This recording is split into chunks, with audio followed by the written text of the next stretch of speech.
Pane Bože, kde už je?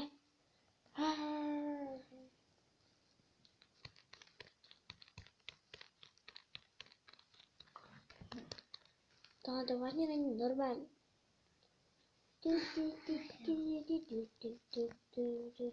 I could be bad.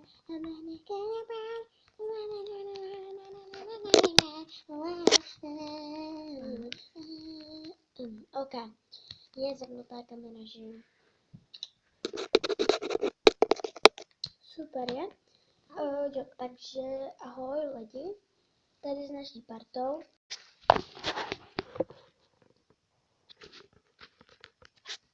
OK, tak popravdě. Tady s naší partou.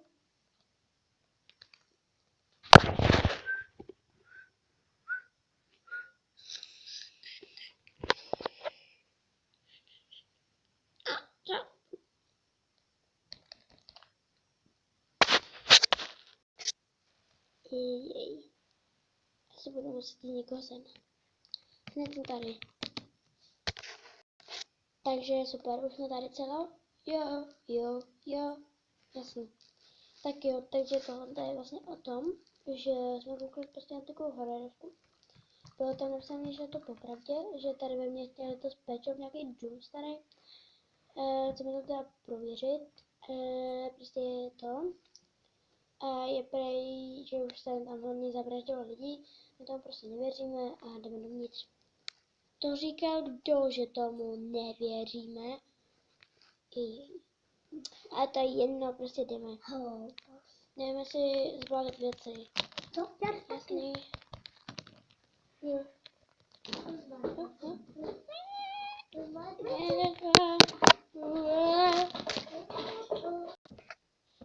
OK, takže všechno máme tyhle ty Coca-Cola tašce. Něco není.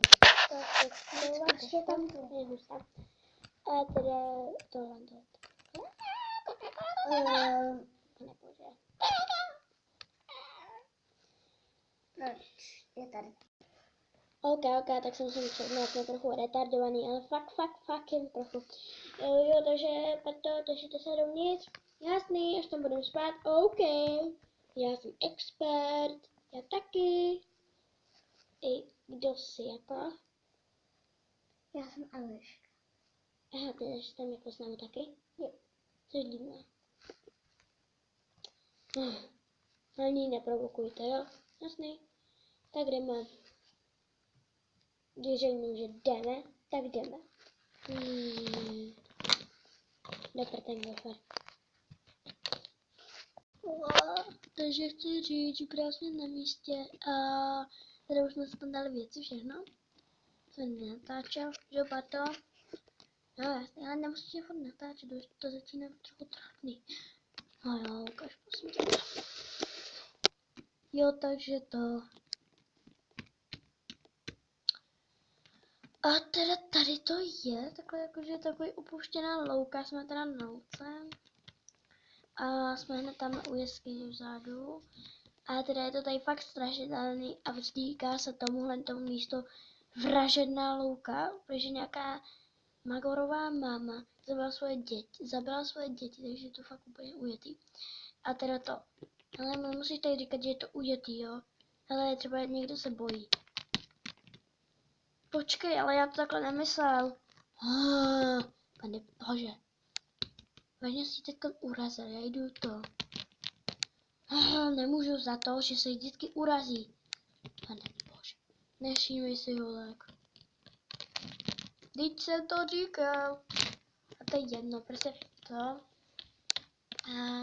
teda já jdu vám ukázat ten dům, takže. Teprve se nacházíme toho domu. Ukážu.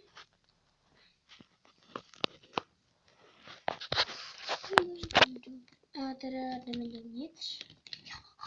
Hej, ty tady radši zůstaň, protože já točím.